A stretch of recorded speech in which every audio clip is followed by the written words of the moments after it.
This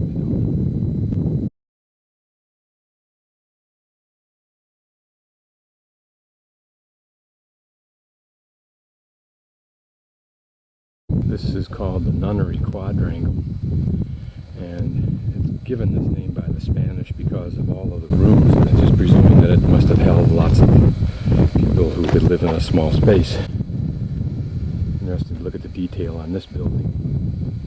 It's amazing to imagine what these would have looked like had we been here a few hundred years ago.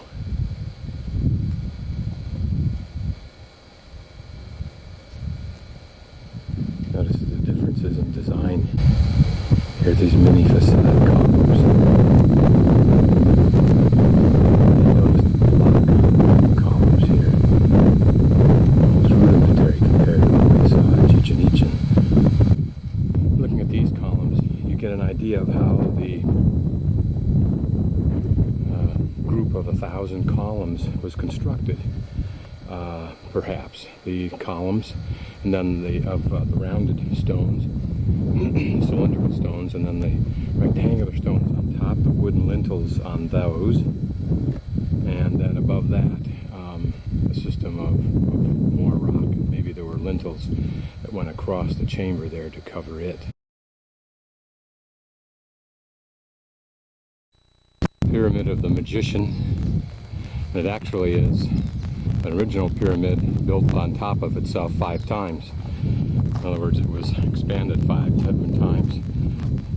This is usually done because a new ruler wants to present himself as more powerful, and perhaps his economy even justifies it. And if it does, he builds something right over the top of it. If he destroys it, there are some mixed theories as to why he might choose to destroy it.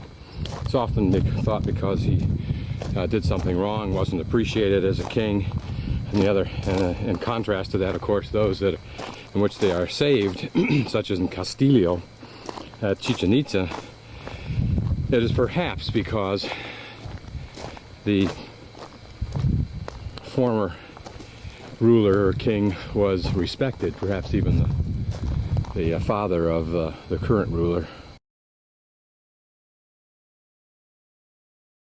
I pointed this out earlier, but it's interesting that this entire wall of this stairway would have been covered with these chalk masks. And notice that you see one side of the mask from one side of the corner and the other side from the other, of course, as opposed to head-on like most of them are. So another novel treatment.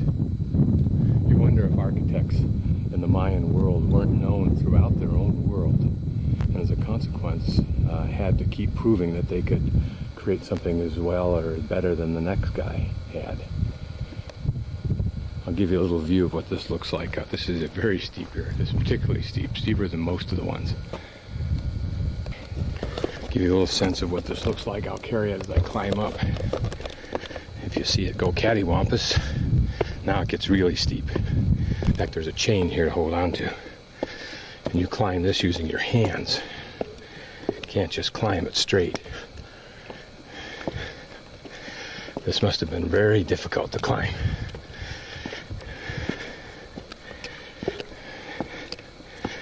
I can only imagine that somewhere hidden in this building is an elevator. Because this would have been a real difficult task for an old man. I haven't seen any old men up here, but I can only imagine it would be difficult. I'll turn this off while I catch my breath. Let you look down. This is one steep pyramid.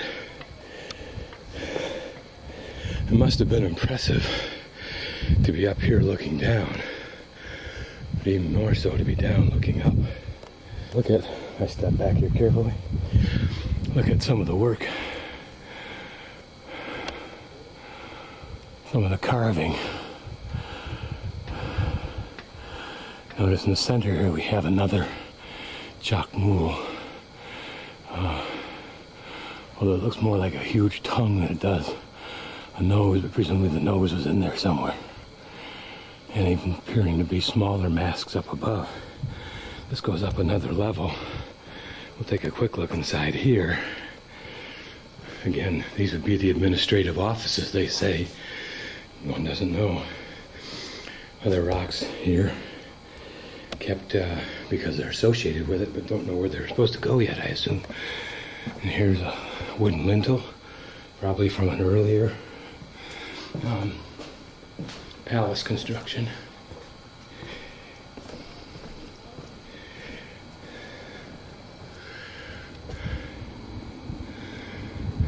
And you can see that this area here was probably an add-on, the final add-on, I would imagine. Even here you can again see how these steps are exposed, but probably this area here was covered with a later construction.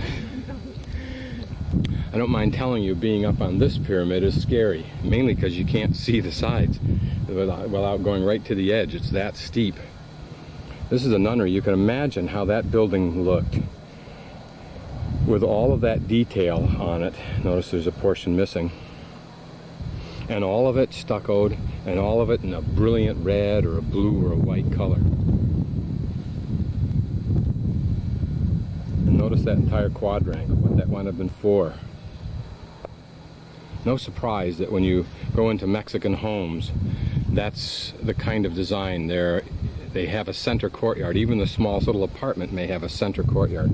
This area that's very smooth down here, don't be deceived, it's just probably some kind of cement that's put over the top to preserve the top of those buildings so they won't deteriorate any further.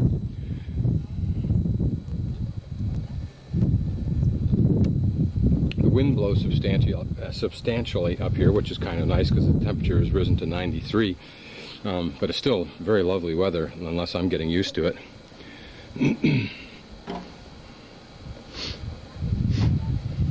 Obviously a ball court right there. We'll go take a closer look at it. And other buildings that I don't remember the names of yet, but I will when we get there. And you can see that that one, the one in the center there, is only partially excavated out of that mountainside. And that presumably that entire mountain that you see there, including the areas, you can see a hint of it going off to the right. Where is it? No, right there we are, going off to the right, even further buildings that have not been excavated yet.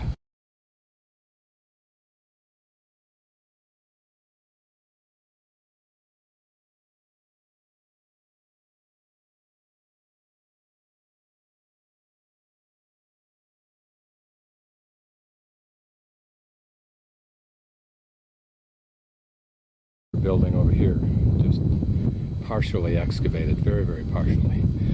It's quite possible too that the ruination of these is such that it doesn't justify the incredible amount of labor that would be required to piece it all together again. Notice on this one the huge platform, very much seen at Tikal, but not so much seen where it becomes a huge platform for many buildings with in turn a plaza on top that you see here. What wonderful centers those must have been for those who could come and visit. Okay, if you look at the wall here, you can see that these stones are numbered. E23, D24, D22, C1, etc., etc. This is some kind of a system for recording either, or keeping track of each of these individual stones, either the place they were found, certainly not the place that they are because they couldn't be in order with that numbering system. But with computers you can keep track of that. Now, to go further, with computers you can actually define the dimensions and the shape of each stone, put it into a computer, and in some instances have the computer find the stones that fit. That's more complex than I'm aware of, than I have knowledge of, but that gives you a rough idea of how some of this can be done today, and even more so in the future. So throughout the ruins you will see, either in white like these are, but more often in a black paint, some kind of numbering system, which then becomes a method for keeping track of this. As technologies get superior over time, more sophisticated ways for piecing all of this back together again become possible, including analysis, for example, of the direction of erosion on a building, and therefore the probability that a piece would be found in a certain place. In the same sense, for example, that in municipalities like New York and Los Angeles, computers can actually plot where crimes will most likely occur just based on a certain parameter that relate to that. And here you see some more examples. Notice in red are numbering systems, some kind of numbers for the rock that is here. And it's probably here because this is generally where it's found, but no one has any idea where any of it fits. But there's a numbering system over there that was somehow used for the reconstruction. As an archaeologist, certain things give you very obvious clues. You don't even have to be an archaeologist to notice that that one right there, and that one right there, and that one right there are somehow connected. They're lines, probably feathers, I'm just guessing, but an archaeologist would know that information. So if you like doing puzzles, you need to get through high school rapidly so you can get into college and get started on your archaeology and anthropology degree. Now, from an archaeologist's viewpoint, this piling up of stones, this warehousing of stone, if you will, this is just one technique for doing it. Now, probably the stones here, no one has any idea where they go except somewhere in this general area. Again, you can see some obvious carvings that if you can find the pieces, you can start to put them together like these two right here. But there's a couple more here. Notice this one. Here's one that's similar, so we know that one goes either down with that one or in some place that's similar to it, and you can see several like that. Also see numbering systems. Another technique that archaeologists use, and you see this principally at the Anasazi sites in the United States, and that is some areas that could be excavated are not excavated. They're not touched at all. Others are excavated partially or fully, and then everything placed exactly back in the same position. And when I say exactly, that can be reasonably accurately done because everything can be photographed. Certainly it can be videoed, and certainly it can be photographed, and you use a grid of string or of wires to define where everything is.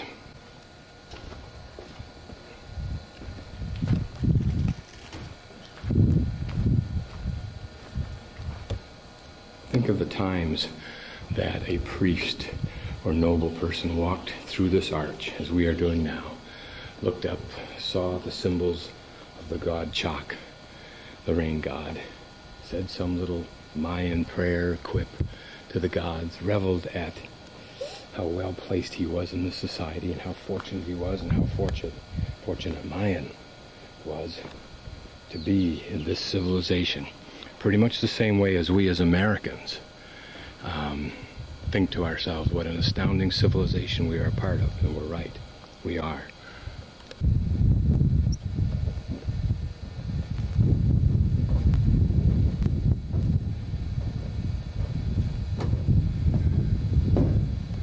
I'm moving, even though this may be somewhat disconcerting to you, so that you can get a little sense of what I get as I move through these ruins.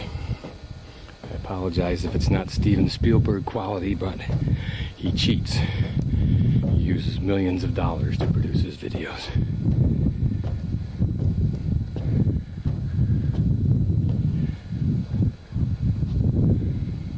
Here you see different animals. Some kind of bird, perhaps a hawk. No one knows for sure, I think, what this complex was used for. But one can easily imagine an analogous scene in Rome, or in Greece rather, with the Greek soldiers practicing with their various weapons with each other, training, while other students looked on, maybe guests looked on from the stairways here, surrounded by the pomp and circumstance of Maya. Notice the series of rattlesnake heads.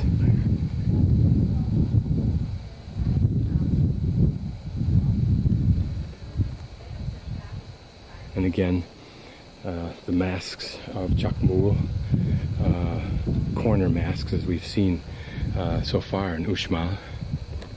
Imagine that you were an older Mayan general who was famous in the realm for having won battles and captured many slaves. As you walked down this parapet, if you will,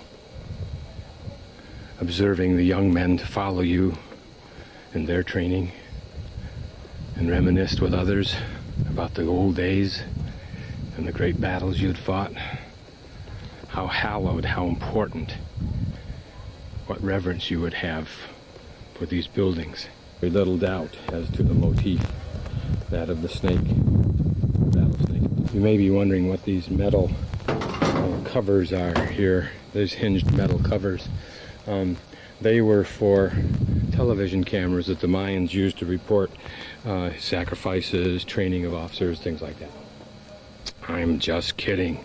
They are for a light show that you can buy into here that occurs, I think, at 9 o'clock at night, when they light up the place and presumably talk in English. Actually, there's one in English at 9 o'clock, I think it is.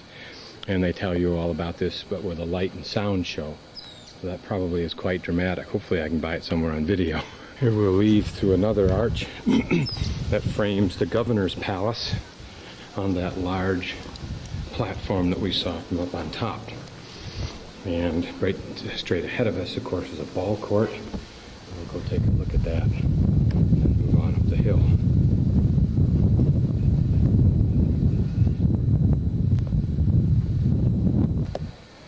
Still another view to the top of the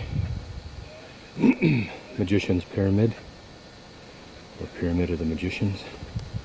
Okay, and here in front of you is some modern excavation and reconstruction going on.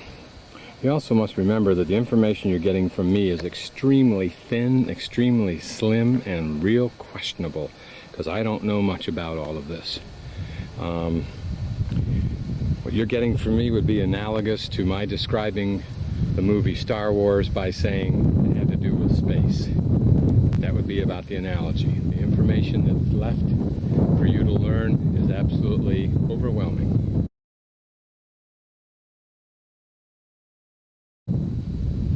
Okay, here we have in rough condition, unrestored basically, but uncovered, is the ball court of Uxmal. Interesting is to look at the hoop, which appears from here to be larger in the whole diameter than the one at Chichen Itza, which was on a much larger ball court and much higher, meaning it would be more difficult. You can see the slope here. Now if we focus on this ring, just imagine those times when the winner was able to knock a ball through there and live. What were his thoughts? Can you begin to imagine them? Could you express them in writing? Could you feel them? Those of you who haven't seen an iguana, there's one right there.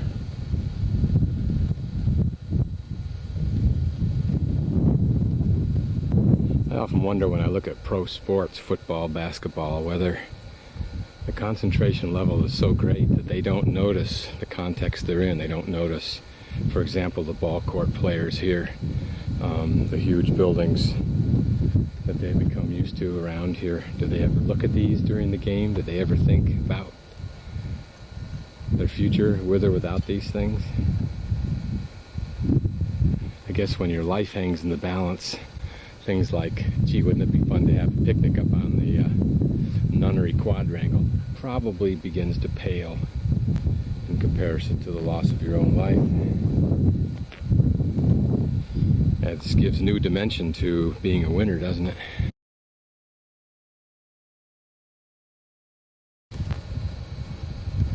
This is the governor's palace, of which Stevens, the great American anthropologist who did so much work in Mayan land, said there is no rudeness or barbarity in the design or proportions. On the contrary, the whole wears an air of architectural symmetry and grandeur.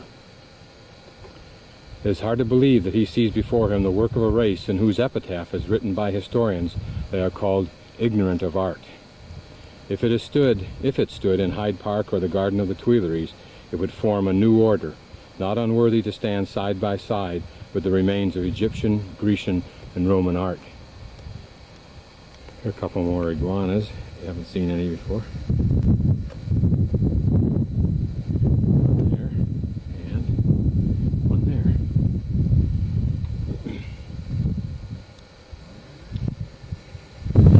get some sense of the lines.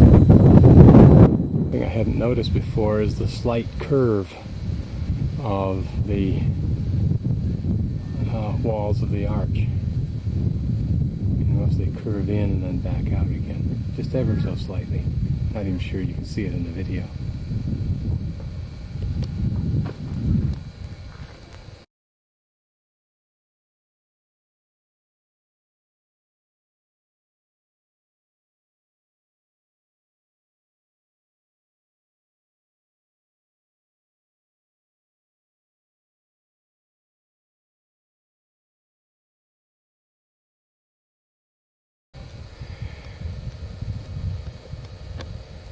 This is the Great Pyramid. It has 9 steps, which reflects the reverence that not only this society, but apparently other societies have had for the number 9. Although when you take all the societies in the world, I suppose it's not difficult to pick a number and find societies with some affection for it. But that's another argument somewhere else.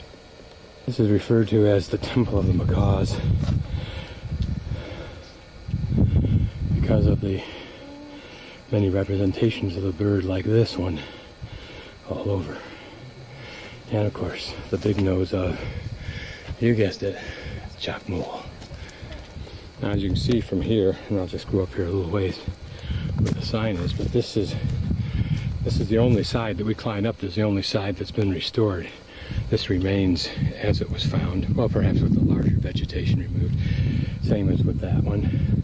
This would have been a large building here called the House of the Pigeons, and I assume that's because, of course, over there, something else not yet excavated, or excavated only in part. And that building over there was the ancient Mayan television and radio station, which has since gone off the air for some reason. Another building over there. Now we'll pan through all of this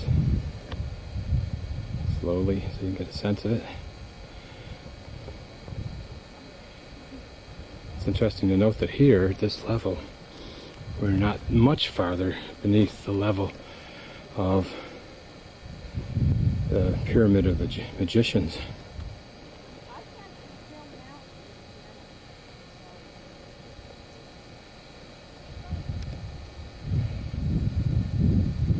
It's amazing to think that those buildings had relatively small rooms with large ceilings, but they didn't approach the top. Most of what lies above that second tier there must either be dead airspace or filled with rubble, I suppose. Another mask of Uxmal. Notice the large nose. You can see the eyes almost with an eyelid, the ears to the side. The mouth still buried beneath whatever the reconstruction fill was. And you can see that this was filled in at a later time in anticipation of more construction, which apparently in fact did not occur. This is a cenote, a small one, and it's dry. But what a cenote is a pocket eroded out of the limestone that held water. And some of these were huge. Most of the Yucatan receives its water from these cenotes. And here you can see there was some kind of a hole actually created for access to it. But it's also been broken open.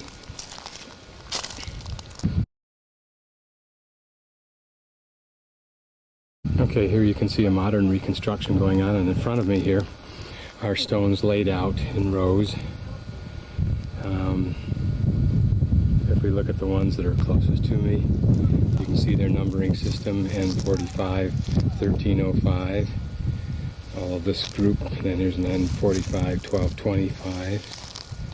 So reflecting some kind of coding system that they will eventually use to reconstruct as they're doing right now.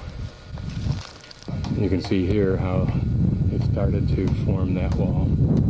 They apparently have roughed in the main interior wall and probably the fill, if there is any fill there. And then they'll set about now to install the surface pieces, which in themselves would have then have been stuccoed. So you can see the numbering system in place. It looks like they're numbering these A11, 10, 9, 8, 7. Looks like they're numbering these as they fit, unless for some way they were able to tell exactly what fits in there, and I doubt that.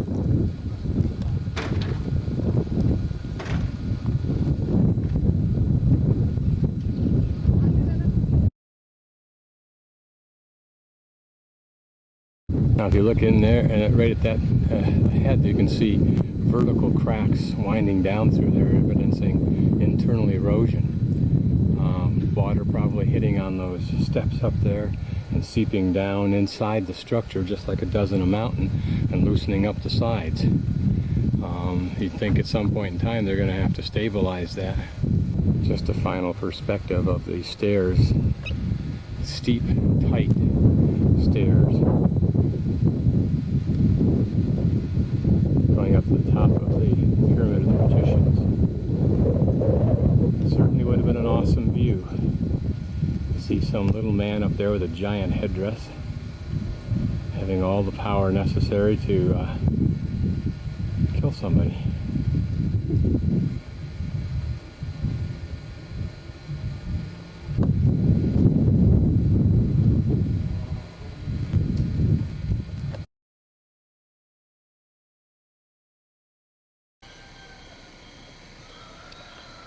This is nighttime in the square at St. Elena.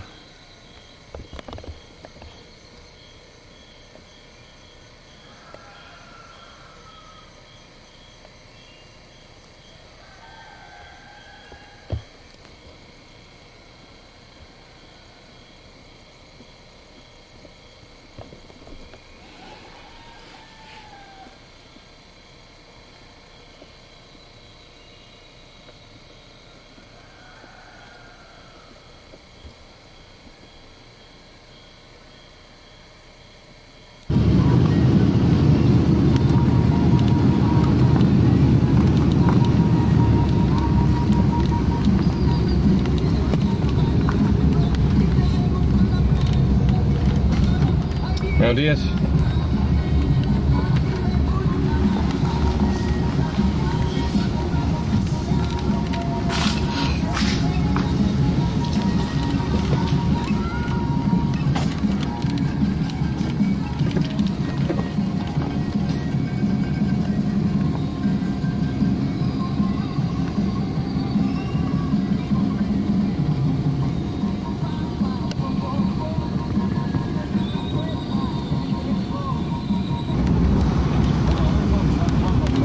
Rock walls pervade this entire area, probably because it's so plentiful. It's that limestone that's eroding away. It's the limestone that the pyramids and so forth were built of, and there is a tremendous amount of rubble as well as the stones themselves. And there's stones put in with different designs. As you can see, this is obviously cement block and must represent some municipal building or something.